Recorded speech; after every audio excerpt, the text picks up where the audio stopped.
Joy, how was today? Are you okay? How are you coping with all the subjects, teacher? 18 students in your class and you're the form teacher, and about 6 or 7 of them have complained about a particular subject teacher. It's your responsibility as a form teacher to talk to that subject teacher. And if you feel you cannot, go up, talk to your head of department or head of your form to call that teacher to order. Because if the client is no longer there, we are going to fall. And when we fall, we will have pain. So some of us will break leg, some will break waist, some of us will have 10,000. Okay. That is why we need to make sure that the client is comfortable. I've had issue in my department where a child came to school and the teacher was teaching, just like somebody took a seminar yesterday and said the child said was down. And I thank God that day that the teacher her village people will know. I like village people too much. That day the teacher was observant that she was in a good mood. She didn't scream at the child. She asked the child, "Why is your head down? Are you okay?"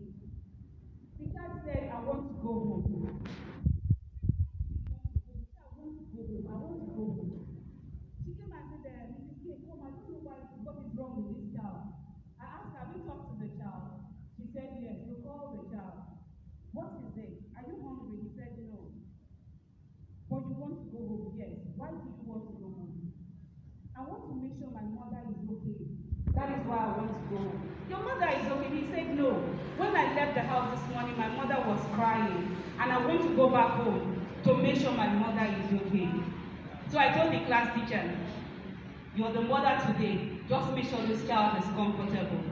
We talked to the child. She talked, but we had to come to the office, call the mother, and I told the mother after talking, and I told her that whatever be the issue, please, I want you to come to school. She asked me why. I said, "Your son said he wants to come back home because he wants to make sure you are okay.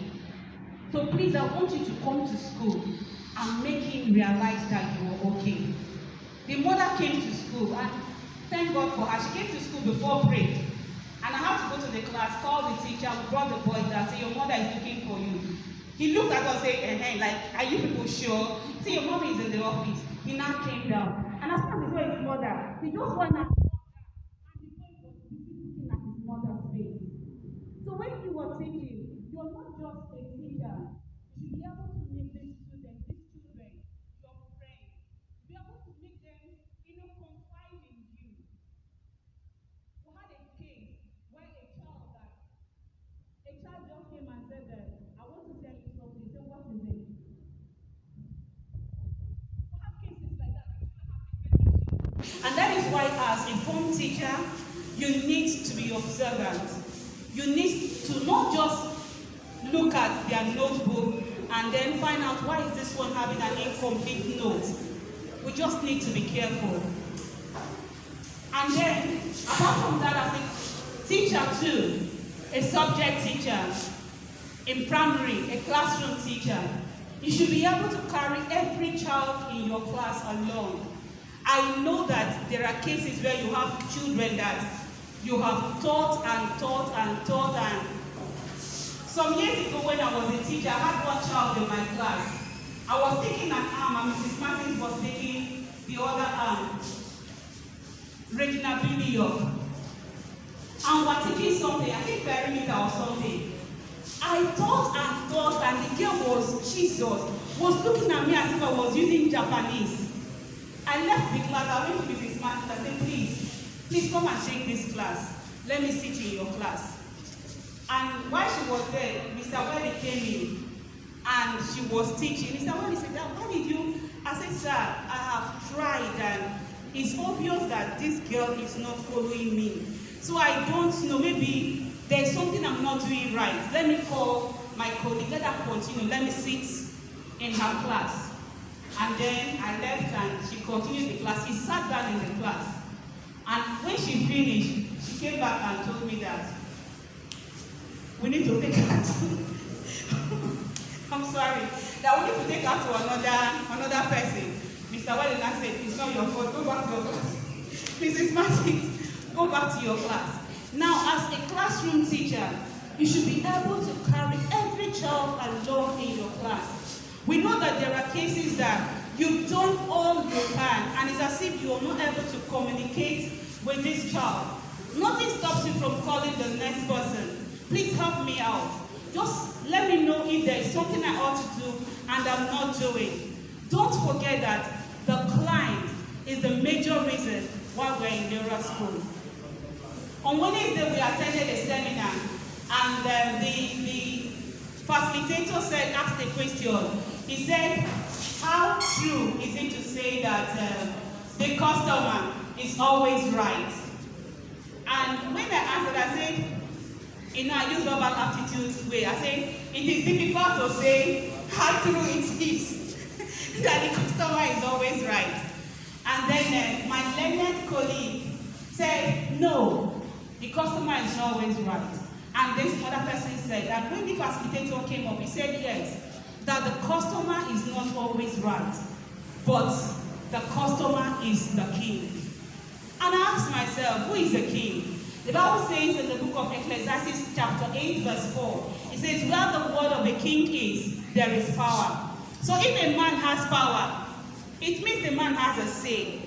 So for every time you come into the class, put it at the back of your mind. The client is the reason why you are here. So you must make sure that you do all you can to keep the client the reason why they came to Liora. Liora School is not the only school in Port Harcourt. There are so many schools that have outstanding policy, outstanding teaching pattern, outstanding teachers. But the client decided to bring their children to you.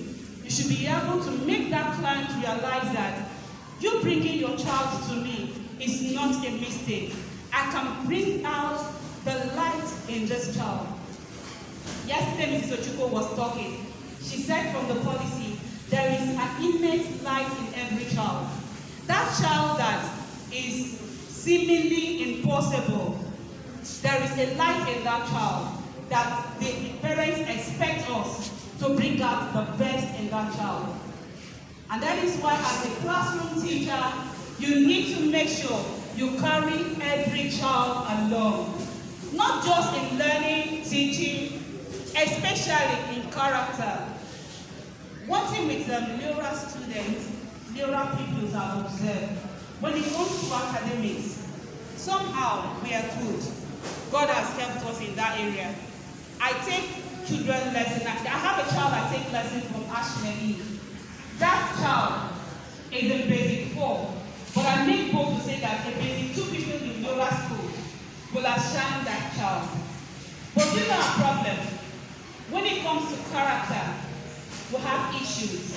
And that is why as a staff, you go out of your way, not just to imbibe in the child the best academic knowledge. Let's build the character of our children. That is the area that we are lacking.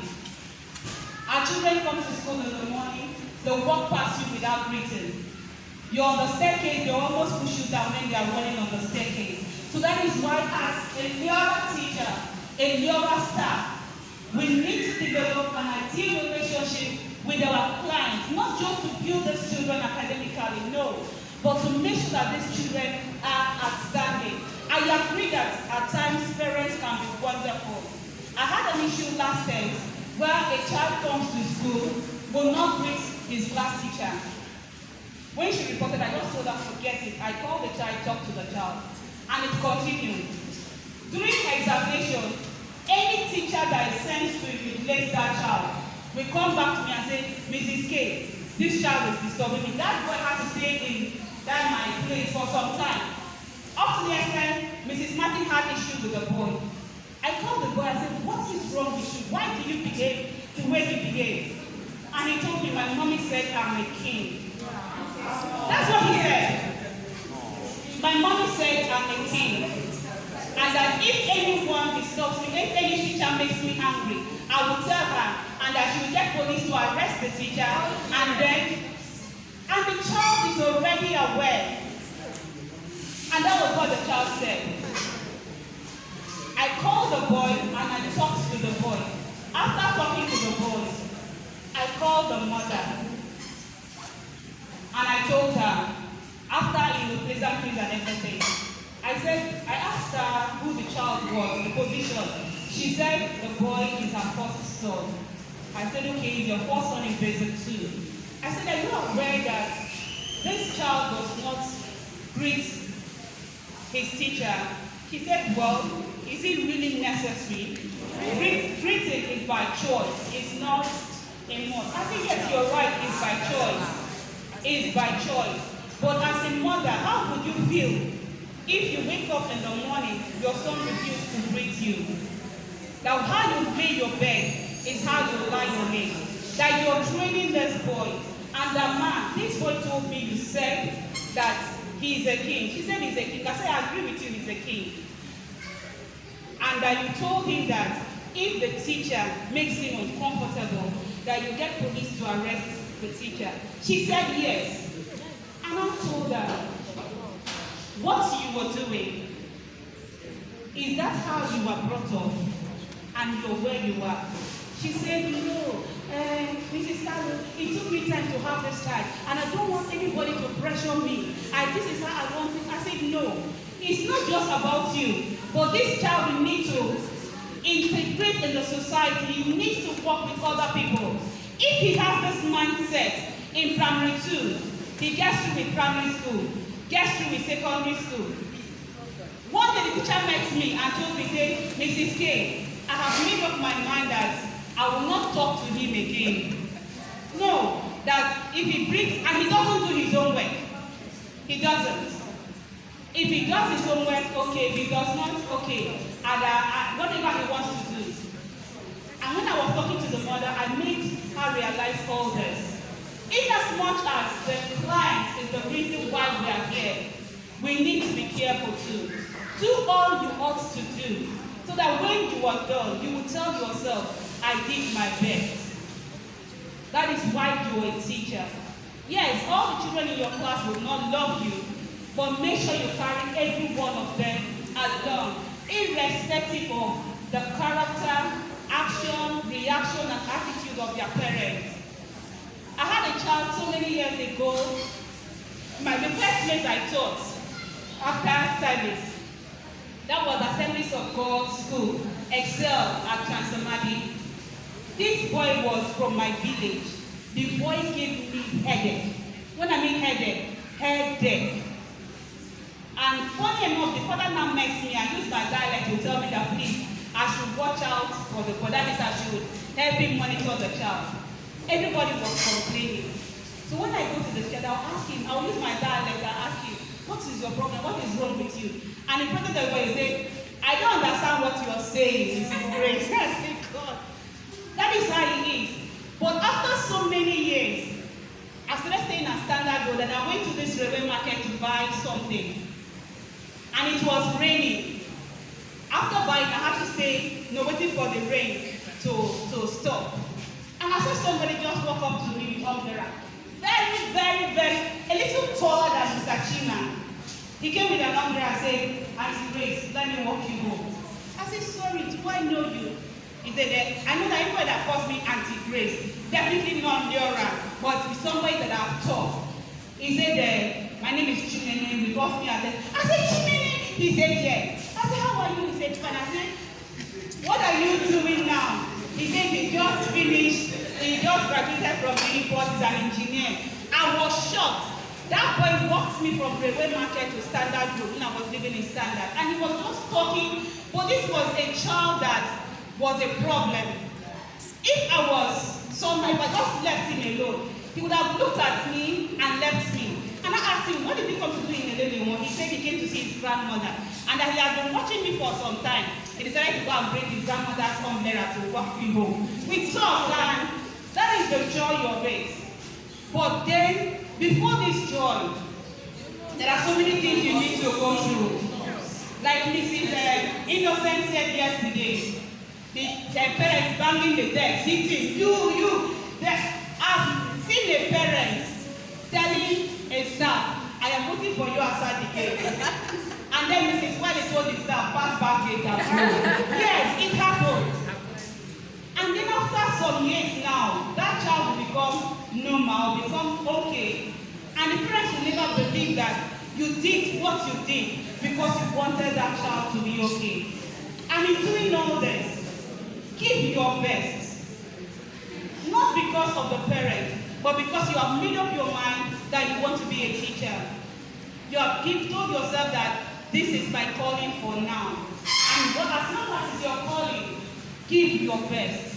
As a staff, as a subject teacher, a classroom teacher, a form teacher, look out for these children in your class.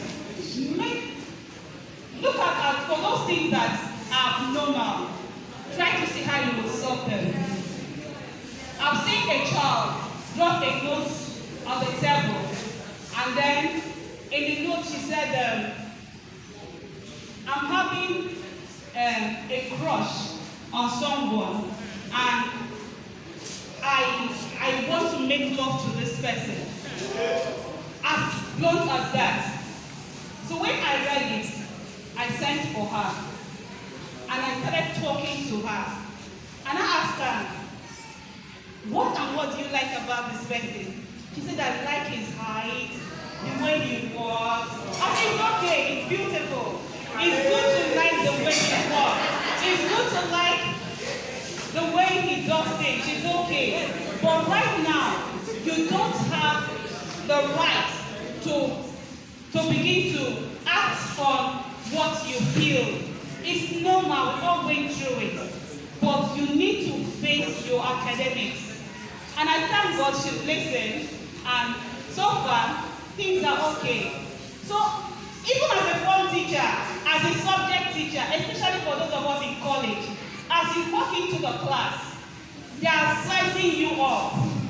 They are looking at you. You're defining atoms, and they are looking at atomic bomb somewhere else.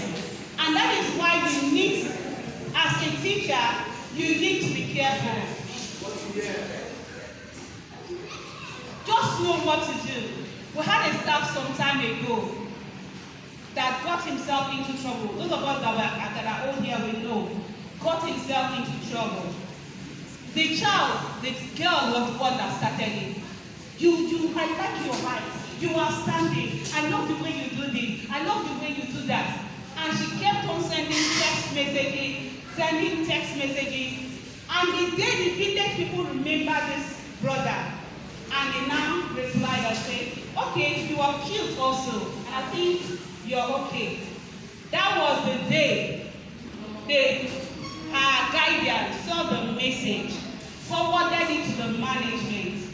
She did not bring out all the message that the girls have been sending. It was the staff man that came and forwarded the message. I said, but you did, guy, you just fuck up. And that is why when you're dealing with these children, you have to be careful. Whether you like it or not, no matter your age, you still have blood flowing in your veins. So you need to be careful. Don't forget, the client is the reason why we are here. Put your emotions in check. Give out what you are here to give out, and let's see how we continue. If anything affects the client, just like I said, if anything affects the client, there's going to be a problem, there's going to be a tumbling, there's going to be serious problem. And those of us at the top that are being carried by the vision bearer, we are going to be injured. That is why we need to be careful. Mind what you do. Carry all the children along. Give them the best you can, not just academically. Give them the best you can, emotionally, psychologically, in character. Give them everything you want to. So at the end of it, you tell yourself, I've done all I ought to do. Building an ideal relationship between parents and students. One, you have to communicate effectively. You need to communicate effectively. When you are saying something, be sure that you explain what you are saying. Because if you are not effective in your communication, they will misquote you. And if the person you're talking to did not comprehend what you were saying. Communication has not taken place. So you must communicate effectively in teaching in the classroom and in relating with the parents. Communicate effectively. Secondly, be knowledgeable and well informed in your classroom, presentation, subject teaching, whatever you do. Be well knowledgeable and informed. Number 3, set realistic expectations in your class. Set goals that are realistic. Don't expect something that even you cannot answer. Like Mr. Victor said something. People that set some mathematics competition question. Even you as a math teacher, it will take you 5 minutes to arrive at the answer. And then they will give a child the question to answer in 30 seconds. Let's be realistic. And then number 4, encourage student autonomy. Make your student to be able to stand on their own. And that seminar we attended, the man said something, the facilitator. He said, in as much as it's good for you to retain all your customers, make it to be that when your customer walk away from you, the customer has walked away not because of any reason of your fault. Let it be that they walked away because maybe financially they could not cope with your school fees, or 2, they relocated. Let it not be that your clients walked away because the reason why they brought the child to you in the first place is not being met. A child cannot be in your class after 2 years and then the child does not have confidence to face an external examination. It's wrong. A child cannot be with you and then when they ask the child to read a simple passage, the child cannot. It means something is wrong. It's either you have failed in carrying that child along, or the village people after both of you need to see the ancestors. Okay, the next one. Address emotional concern. In your class, from primary, even from nursery, they have emotional concern. There are times in nurseries, a child will come to school and they will tell you, I don't want to write. I don't want to write. That time, don't look at the child and say, look at the CCTV, is it working? The CCTV is not working. Or there was something that happened through life. The child had frustrated the teacher. The teacher carried the child and took the child to the toilet and gave the child. And as the child was crying, she said, don't go. As they were coming, bang, bang, bang, Mr. Welly was arriving. What happened? The teacher said that he was having running nose and went to wipe his nose. He asked the child, is that why you're crying? The child looked at the teacher and looked at him. The child did not talk. The child walked away. But you know what happened? The child was afraid of the teacher. He didn't say anything. During break, that child Nicodemously walked upstairs and said, excuse me, Mr. Wendy. That time you asked me if I had running. I did not have any running nose. My teacher took me to the toilet and she knocked my head 2 times because I was not understanding what she was teaching. Before I know, Saddam and Madam called me. I went up. This is what they called me. I said, are you aware? I said, I'm not aware, but knowing the temperament of this teacher, I know it's possible. We are sorry, sir. So that is why you need to be careful. They all have emotional needs. You should be able to carry them along. Carry them along. When they want to learn, allow them learn. When they don't want to learn make sure you have a weakness. Because when you go for evaluation, they will not tell you whether the child was willing. They will ask you, give us 2 reasons why we will retain you in this school. When this is true now, we are in the system. When this child has been with you for 2 terms and this child cannot do this, have a weakness so that when you are talking, you say, please, ma'am, you can ask Mrs. Innocent have reported to her. You can ask Mrs. Food, she's aware. You can ask, and then when they have, they say, yes, ma, yes, ma, yes. When one person is saying yes, ma, somehow, the village people did not succeed with your life that day. Now let's look at another one, foster collaboration. Don't forget that our clients are the children, yes, but these children are not independent. They are resting on their parents. Foster collaboration. When you discover that something is not going right in your teaching, the learning process, please make sure the parents are aware.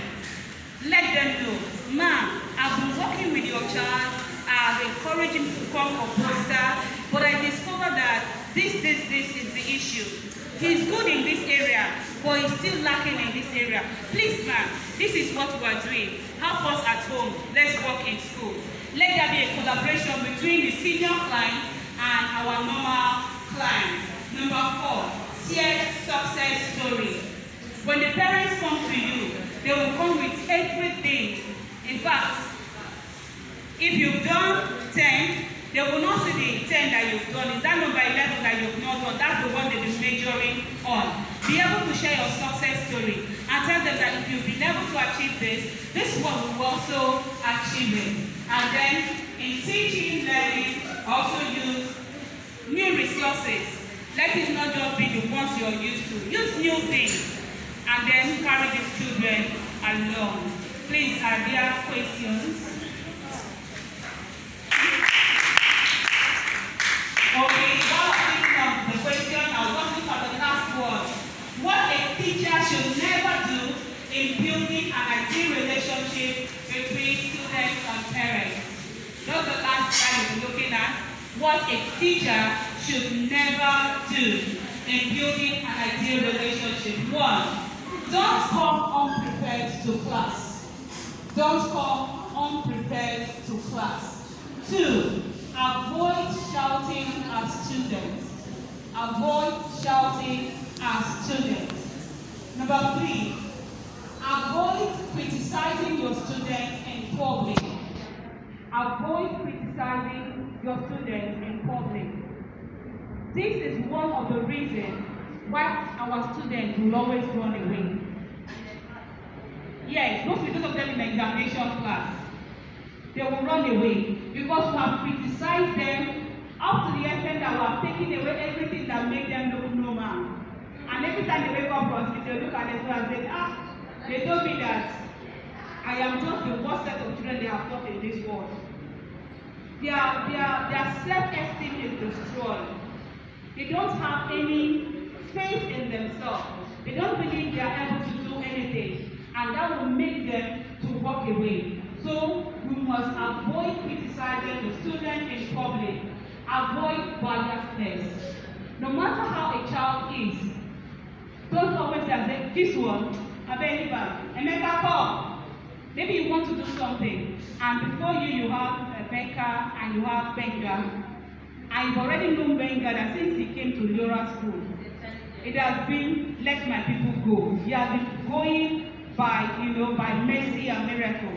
And then they now ask you, please give us one student that will be presenting us, and maybe somebody said, why don't you use Benga or Emeka? Emeka, who did you just call? You're already fired.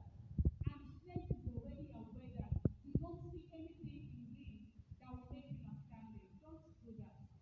Don't forget, the client is not always right, but the client is the king. Okay? The next one, avoid making fun of students' questions. There are times you are teaching, students will ask you something that is not even related to what you are teaching. Now, instead of you to make, fun of that question, it's either you answer the question the way you can, or you tell the child, see me later. That's not what I'm taking now. See me later and we'll talk about this. Don't ever make fun of the question a child asks, no matter how that question is. It's possible that while you are teaching, the child is already imagining the cartoon that he watched. I remember going to a class, Basic 3, Miss Idara's class, and she was teaching. I sat behind, And a child walked up to me. And he now asked me, say Mrs. K, I said yes. He said, I watched Nationwide yesterday. The teacher was teaching, and I'm sorry I can't remember, he called one animal that he saw it, and he said this animal, it is the male version that gets pregnant. That how true it is that something. And I looked at him and said, wow, the truth is that I've never heard about it. Okay, I'm going to check it up and I will tell you. Sorry, I never did.